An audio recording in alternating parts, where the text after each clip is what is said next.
अस्सलाम वालेकुम, कैसे हैं आप सब। मैं हूं Saira Gulzar. Welcome back to my channel. आज हम मज़ेदार सा चिकन पकोड़ा बनाएंगे और मैं आपके साथ वो सारी टिप्स शेयर करूंगी जिससे चिकन बिल्कुल भी अंदर से कच्चा नहीं रहेगा और दूसरा चिकन पकने के बाद ड्राई नहीं होगा, बोटियां बड़ी नरम और जूसी बनेगी। तो चैनल पर नए हैं, सब्सक्राइब जरूर कर दीजिएगा। आए अब मिलके बनाते हैं जबरदस्त सा चिकन पकोड़ा।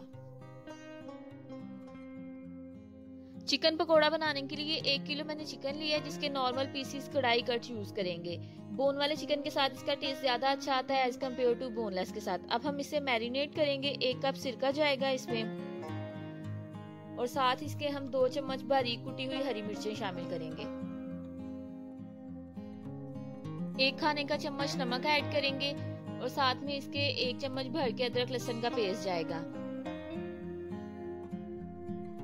आखिर में इसमें 1 कप पानी ऐड करेंगे। चिकन को सिरके और पानी में अच्छे से डिप होना चाहिए। अगर आपको लगे कि इसमें थोड़ा सा पानी और ऐड करने की जरूरत है तो आप मजीद पानी ऐड करके इसको अच्छे से डिप करें। सारी चीजों को मिक्स करेंगे और इसको कवर करके 30 से 35 मिनट के लिए इसको फ्रिज में रख दें। नेक्स्ट स्टेप में हम ये पानी रिमूव कर देंगे और इसका नेक्स्ट प्रोसेस चलेगा।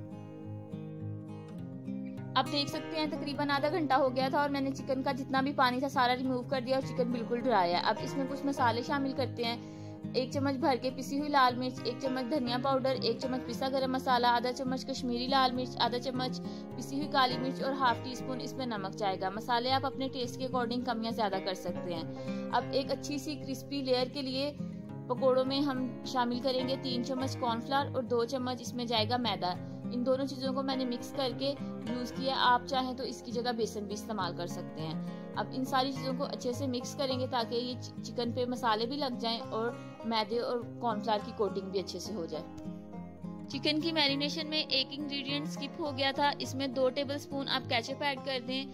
अगर केचप नहीं है आप चिली सॉस भी ऐड कर सकते हैं। इसके अलावा आप चिली गार्लिक सॉस जो आपके पास घर में मौजूद हो, इससे एक अच्छा सा कलर भी आएगा और फ्लेवर भी।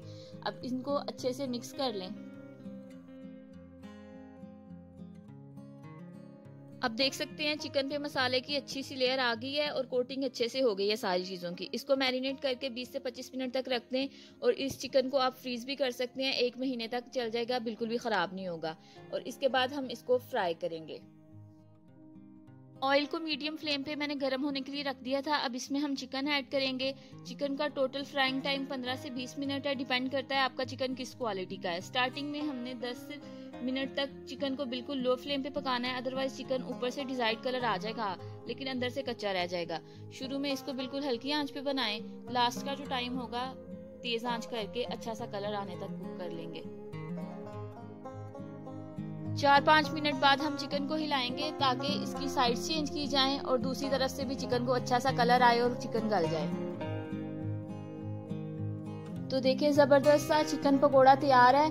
दोनों साइड से बड़ा अच्छा सा कलर आया है। अब इसको हम निकाल लेते हैं किसी भी स्ट्रेनर की मदद से। आप इस रेसिपी को घर में जरूर ट्राई करिएगा। उम्मीद करती हूँ आपको बहुत पसंद आएगी। आप इसको रमजान में भी बना सकते हैं। वैसे भी नॉर्मल डेज में आप अपने मेहमानों के साथ, अपने दोस्तों के साथ इस रेसिपी को शेयर करें और मुझे फीडबैक जरूर दीजिएगा कि आपका ये जबरदस्त सा चिकन पकोड़ा कैसा बना है। वीडियो अच्छी लगी हो इसको लाइक जरूर कर दीजिएगा और मेरे चैनल को सब्सक्राइब करना मत भूलिएगा। बहुत जल्द मिलेंगे एक नई रेसिपी के साथ। तब तक अपना बहुत ख्याल रखें और मुझे दुआओं में याद जरूर रखिएगा। अल्लाह हाफिज।